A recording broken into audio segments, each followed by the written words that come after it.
Disclaimer: this episode may include graphic descriptions of crime and criminal activity. It therefore may not be suitable for listeners who are under the age of 18 and those who may find the descriptions as disturbing. Listeners' discretion is advised from this point forward.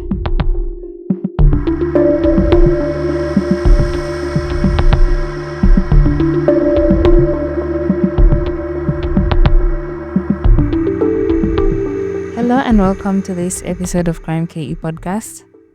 My good name is Ajuma. I am a journalist from Kenya and your host for this true crime podcast. Now, this week's episode is a bit different. It's another bonus episode, and it was a suggestion from one of our listeners. Shout out to Njeri.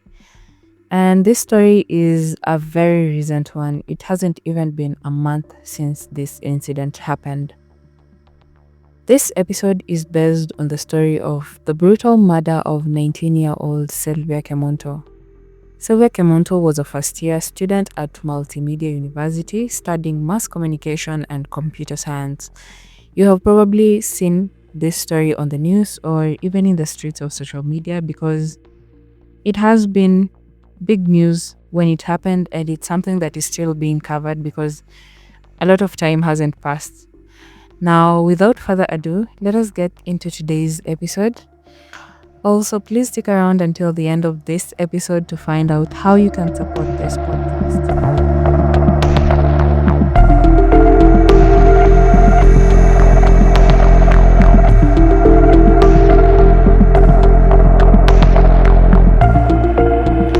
March 30th was a normal Sunday for Teresa until it wasn't.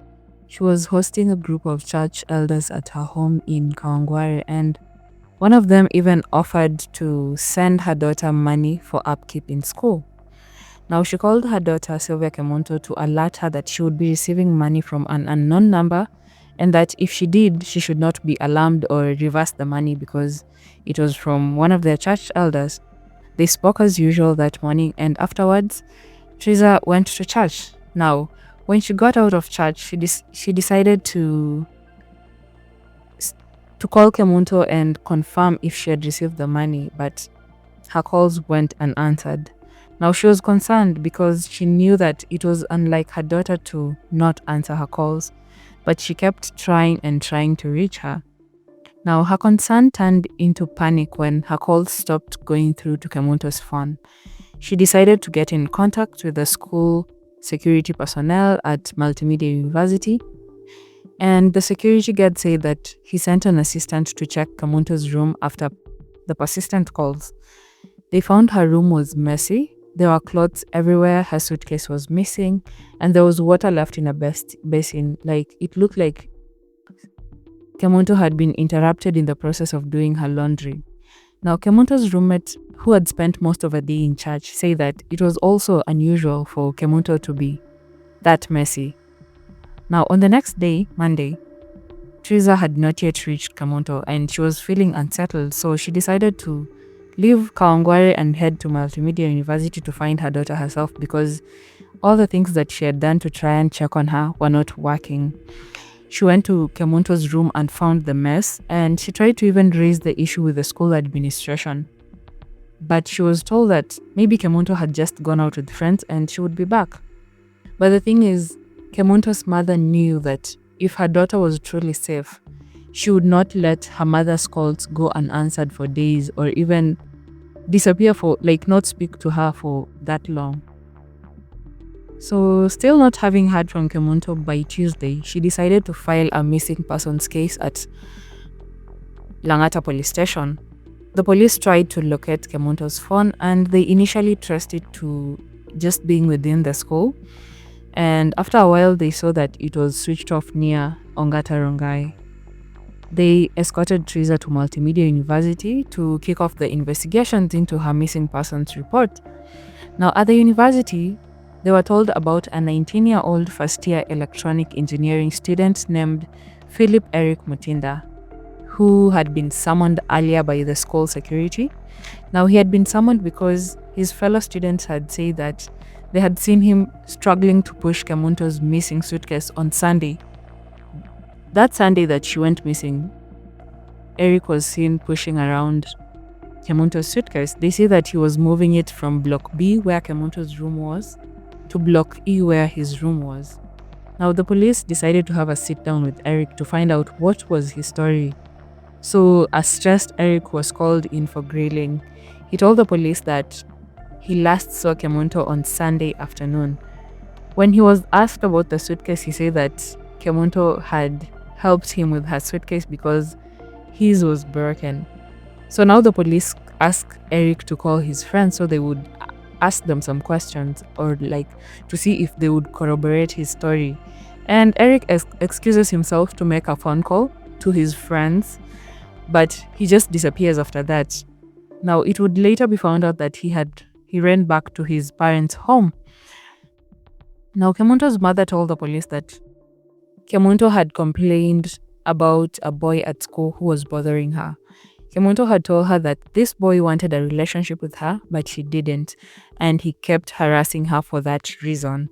He once took Kemunto's phone and iron box just to harass her for refusing to get into a relationship with him. And her mother even reported this incident to the university. Now, Teresa also told Kemunto to stand firm in her decision if she did not want to get in a relationship with the boy. And this boy turned out to be Eric. Now, Eric's roommate told the detectives during interrogation that Eric came to their room with the suitcase that Sunday.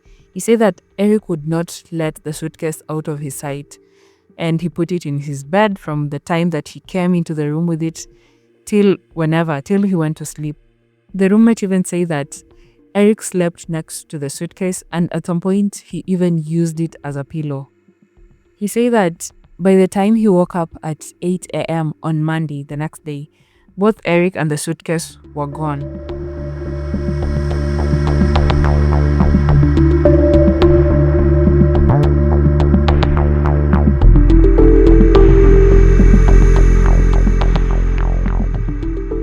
By Wednesday, April 2nd, Kemunto had been missing for 3 days now.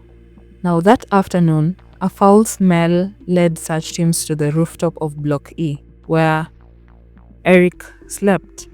Now on the rooftop, they found Kemunto's decomposing body inside a water tank that was in use by the students. The tank had been sealed using a wire and a heavy stone. Whoever put Kemunto's body put a stone on the tank's lid and used the wire to hold it in place, probably to prevent detection through smell, which obviously did not work because it was the smell that led the detectives there.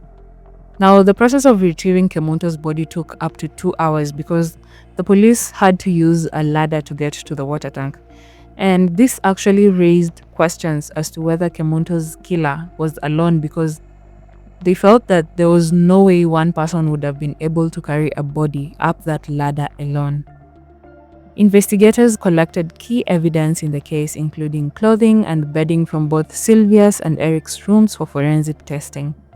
Kemunto's body was taken to Nairobi Funeral Home, or City Mortuary, before it was transferred to Montezuma Mona Lisa Funeral Home for an autopsy. At this time, Eric became the primary suspect in Kemunto's murder for several reasons. And by the time Kemunto's body was found, nobody even knew where he was. Chief Government Pathologist Dr. Johansen Odur conducted the autopsy on Kemunto's body. Now, according to the autopsy, Kemunto had multiple injuries caused by blunt objects to her head and upper and the lower limbs. Dr. Odur said that there was also evidence of strangulation injuries on her neck. He also found injuries to the soft tissues under her skin, and he found defensive wounds on her hands, meaning that Kemunto fought back against her attacker and she tried to defend herself from being murdered. Now, at this point, Eric is still the main suspect, and he has been missing since he vanished after that interrogation. Kemunto's family received free legal representation through the Sharia Mtaani initiative, and they are represented by the lawyer Danstan Omari. Now, on Friday morning, Eric resurfaces at Sultan Hamoud police station in Makueni County. And at this time, he is escorted by his parents after what was described as an intense questioning from the parents. At this time, he confesses to killing Kemunto, and he recounts to the police his version of what happened. He said that Kemunto died after he hit her during a fight. He explained that he went to Kemunto's room that Sunday, knowing that she would be alone and that her roommate will be at church. He explained that he had been trying to get into a relationship with her, but she had resisted for the longest time. Now, according to Eric, that morning when he went into her room, Kemunto resisted when he tried to touch her, so he ended up pushing her, and Kemunto hit her head on the wall and collapsed. And he realized she was dead after a few minutes. And after that, he then allegedly folded her body into the suitcase, then took it to his room before he dumped it in the water tank the next day. Now, Eric was arraigned at Kibera Law Courts on Monday, April 7th, where he was officially charged with Kemunto's murder. The court decided that Eric should be detained at the Capitol Hill police station for 21 days as investigations continue. So as far as I could find, he is still in police custody as of the recording of this episode. Kemunto's family, through their lawyer, have expressed their intention to sue Multimedia University for negligence and failing to protect her while she was under their care. They plan to question the university's security lapses, including how the suspect was able to move around with a suitcase around the school in broad daylight without anyone really asking him anything.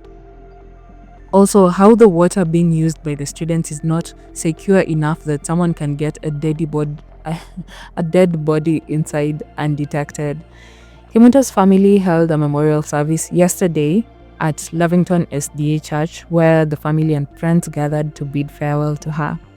She was described as a hardworking girl who was not afraid of sharing her dreams.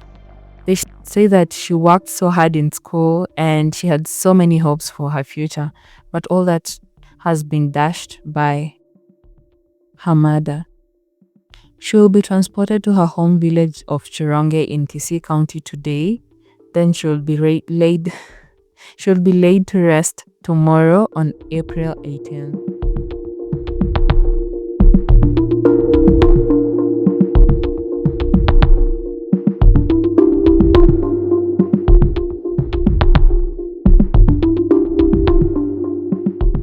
Thank you for listening to this episode until the end.